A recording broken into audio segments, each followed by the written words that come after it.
আসসালামু আলাইকুম রহমতুল্লাহ। সবাইকে স্বাগত লার্নিং স্কুলে। আমি মোহাম্মদ শহীদুল ইসলাম।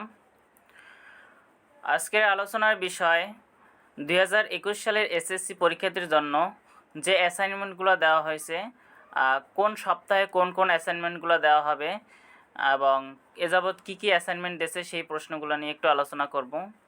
আর আমাদের চ্যানেলে এখানে সকল শ্রেণীর সকল বিষয় অ্যাসাইনমেন্ট সমাধানগুলো দেওয়া হবে। তো তোমাদের যাদের প্রয়োজন তারা চ্যানেলটি সাবস্ক্রাইব করে রাখো ভিডিওগুলো অ্যাসাইনমেন্টগুলো পাওয়ার জন্য। তাহলে দেখো, প্রথম সপ্তাহে এখানে বলা হয়েছে যে 18 তারিখ নোটিশটা দেওয়া হয়েছিল 2021 সালের এসএসসি পরীক্ষার্থীর জন্য পূর্ণ বিন্যাসকৃত পাঠ্যসূচির আলোকে অ্যাসাইনমেন্ট প্রেরণ। ঠিক আছে, তাহলে এখন দেখো তোমাদের কি কি অ্যাসাইনমেন্ট দেওয়া হয়। এখানে বলা আছে যে বিষয়গুলো দেওয়া আছে। দেখো, বাংলাদেশে ইতিহাস ও বিশ্ব সভ্যতা, পদার্থবিজ্ঞান, তারপরে দেওয়া আছে ব্যবসায় উদ্যোগ, ভূগোল, রসায়ন, হিসাব বিজ্ঞান, অর্থনীতি, জীববিজ্ঞান, ফিনান্স ও ব্যাংকিং, পরিণতি ও নাগরিকতা, উচ্চতর গণিত। তাহলে দেখো তোমাদের মোট 12 সপ্তাহ অ্যাসাইনমেন্ট দিছে। তো 12 সপ্তাহ অ্যাসাইনমেন্টের মধ্যে তোমাকে 4 সাবজেক্ট যেগুলো ঐচ্ছিক বিষয় আসে সেই বিষয়গুলোর অ্যাসাইনমেন্টগুলো করতে হবে না, শুধু মেইন সাবজেক্ট যেগুলো আছে সেইগুলোর অ্যাসাইনমেন্টগুলো করতে হবে।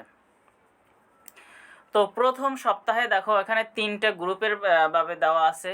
প্রথম সপ্তাহে যারা আর্টসে আছে তাদেরকে বাংলাদেশের ইতিহাস ও বিশ্ব সভ্যতা, তারপরে আর আছে অর্থনীতি, এই 2টা দেওয়া আছে যারা কমার্সে আছে তাদের প্রথম সপ্তাহে।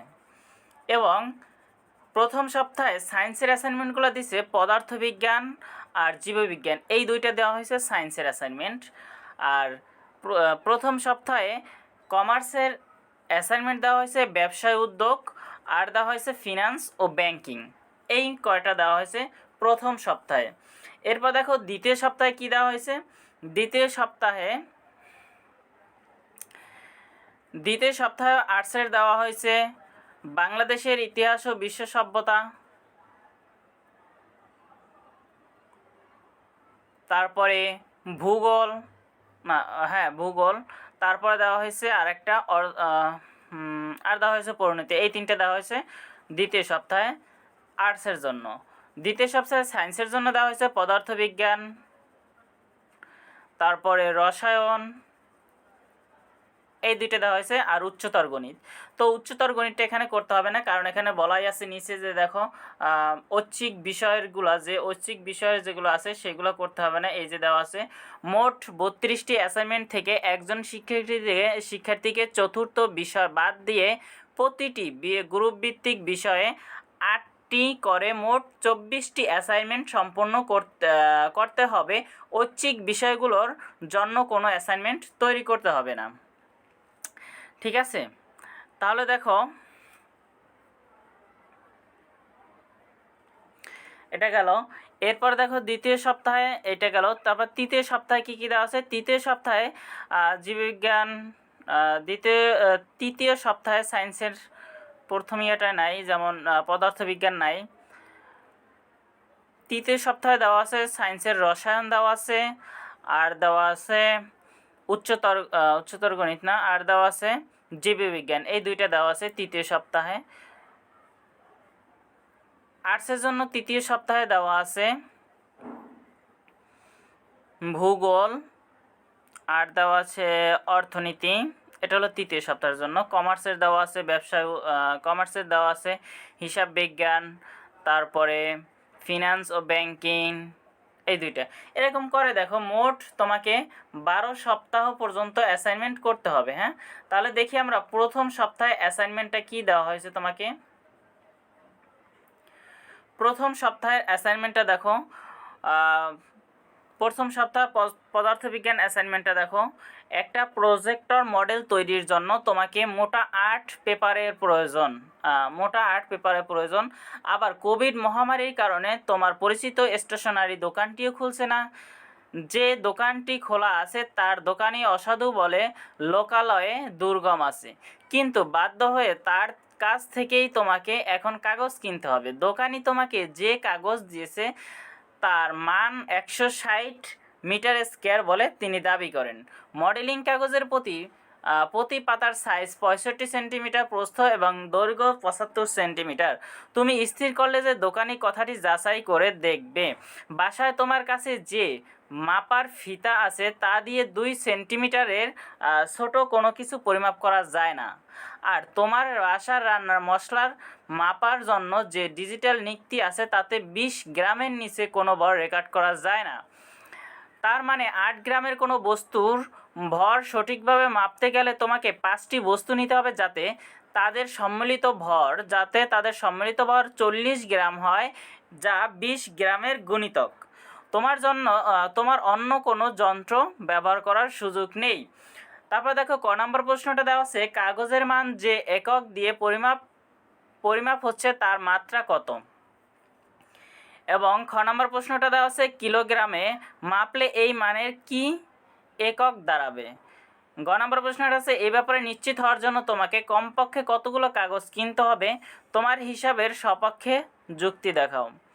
4 নম্বরের প্রশ্নটা দেওয়া আছে, মানে ঘ নম্বর প্রশ্নটা দেখো, ঘ নম্বর প্রশ্নটা দেওয়া আছে যে কাগজের প্যাকেটের গায়ে যদি মান লেখা থাকে 120 প্লাস মাইনাস 0.5 গ্রাম মিটার স্কোয়ার, তার অর্থ হচ্ছে মানটি আসলে 119.5 থেকে 120.5 গ্রামের মাঝে রয়েছে।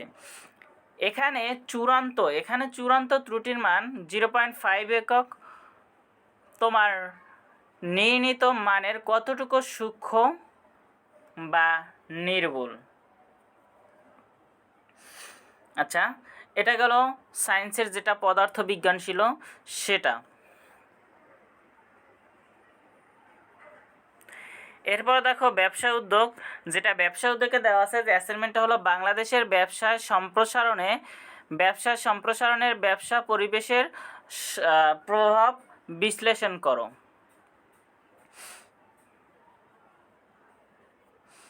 এখানে ব্যবসায়ের ধারণা, তারপর ব্যবসায়ের প্রকারভেদ, ব্যবসায়ের পরিবেশের ধারণা, ব্যবসা, এইসবগুলো থাকতে হবে, এইগুলো মূল্যায়নের পদ্ধতি।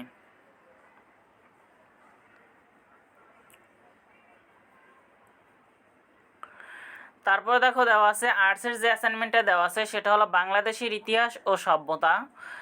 এখানে দেওয়া আছে অ্যাসাইনমেন্টটা হলো মানব জীবনে ইতিহাস শীর্ষক প্রবন্ধ, 300 শব্দের মধ্যে ইতিহাসটা লিখতে হবে। আর নির্দেশিকা দেওয়া আছে তোমার ইতিহাস ও ঐতিহ্যের ব্যাখ্যা, তারপর ইতিহাস রচনা উপকরণ, লিখিত ও অলিখিত প্রকারভেদ ব্যাখ্যা, ইতিহাসের গুরুত্ব ব্যাখ্যা, তারপরে মানব জীবনের ইতিহাসে চর্চার প্রয়োজনীয়তা বিশ্লেষণ। এইগুলো তোমাকে বিশ্লেষণ করতে হবে এই অ্যাসাইনমেন্টের মধ্যে, ঠিক আছে? এরপর দেখো জীববিজ্ঞান যে অ্যাসাইনমেন্টটা দেওয়া আছে সায়েন্সের জন্য, অ্যাসাইনমেন্টটা হলো খালি চোখে লক্ষণীয় উদ্ভিদ কোষের বৈশিষ্ট্য এবং টিস্যুর শ্রমবণ্টন নির্ণয় করো, যেখানে শিখন ফল উদ্ভিদ কোষের প্রধান অঙ্গাণু কাজ ব্যাখ্যা করতে পারবো, মানে এগুলো হলো শিখন ফল। তো দেখো সংকেত বা ধাপ বা পরিধি কী কী থাকতে হবে। আচ্ছা, এইগুলো কোথায় পাওয়া যাবে? দেখো, ধাপ 1 হলো পাঠ্যপুস্তকের 20 থেকে 21 পৃষ্ঠা এবং 23 থেকে 24 পৃষ্ঠা এবং 28 থেকে 33 পৃষ্ঠা দ্রষ্টব্য। ধাপ 2, খাতার নিজের মতো 2টি করে ছক লেখো। তো এখানে দেখো কি কি দেওয়া আছে। নমুনা নং 1 পর্যবেক্ষণ ছক, রং নরম, তারপর কম দৃঢ়, তারপর তুলনামূলক দৃঢ়, এগুলো দেওয়া আছে। তো পাকা আম 1 নম্বরে। এরপরে দেওয়া আছে বোটা, খোসা, শ্বাস, আটি, কাঁচা পেঁপে, বোটা, খোসা, শ্বাস, এরকম তোমাকে ছক তৈরি করতে হবে। এরকম 2টা ছক তোমাকে তৈরি করতে হবে। এই যে 2টা ছক দেওয়া আছে, এরকম ছক তৈরি করতে হবে, ঠিক আছে?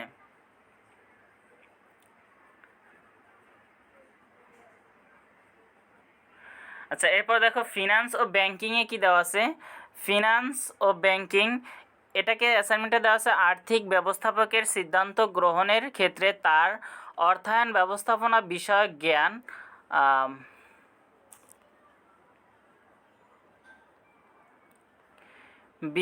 জ্ঞান কই গেল, আর্থিক ব্যবস্থাপকের সিদ্ধান্ত গ্রহণের ক্ষেত্রে তার অর্থায়ন ব্যবস্থাপনা বিষয়ক জ্ঞান সহায়ক, বিষয়টি যৌক্তিকতা নিরূপণ।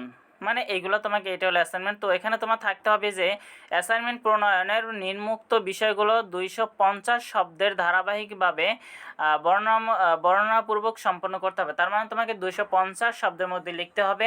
অর্থায়নের ধারণা, এখানে যে যে বিষয়গুলো থাকবে তোমার অর্থায়নের ধারণা, তারপর কারবারি অর্থায়নের গুরুত্ব, আর্থিক ব্যবস্থাপকের কার্যাবলী, তারপর আয় সিদ্ধান্ত বা অর্থায়ন সিদ্ধান্ত, এই যে এই বিষয়গুলো তোমার অ্যাসাইনমেন্টের মধ্যে থাকতে হবে। এরপর ব্যয় সিদ্ধান্ত বা বিনিয়োগ সিদ্ধান্ত, অন্যান্য সিদ্ধান্ত, এগুলো তোমাকে এই অ্যাসাইনমেন্টগুলোর মধ্যে থাকতে হবে। এরপর দেখো অর্থনীতি দেওয়া আছে। অর্থনীতি কী দেওয়া আছে? অর্থনীতি অ্যাসাইনমেন্টে দেওয়া আছে যে বাংলাদেশের অর্থব্যবস্থায় ব্যক্তিগত ও সরকারি উদ্যোগ সম্মিলিত কাজ করে। উক্তিটিতে নির্দেশিত অর্থব্যবস্থার বৈশিষ্ট্য উল্লেখপূর্বক বিভিন্ন অর্থব্যবস্থার তুলনামূলক সুবিধা ও অসুবিধা মূল্যায়ন।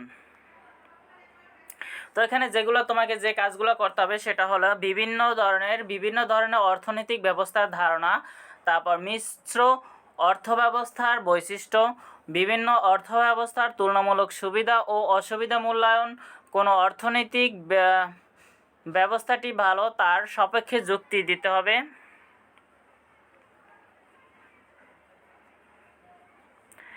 এগুলো থাকতে হবে। তো আশা করি এখানে তোমরা আমাদের চ্যানেলটি অবশ্যই সাবস্ক্রাইব করে রাখবা। এখানে তোমরা সব অ্যাসাইনমেন্টগুলো পারবা। আশা করি এখান থেকে এই অ্যাসাইনমেন্ট যে এই প্রশ্নগুলো দেখলাম, এই প্রশ্নের অ্যাসাইনমেন্টের উত্তরগুলো শীঘ্রই পাবে।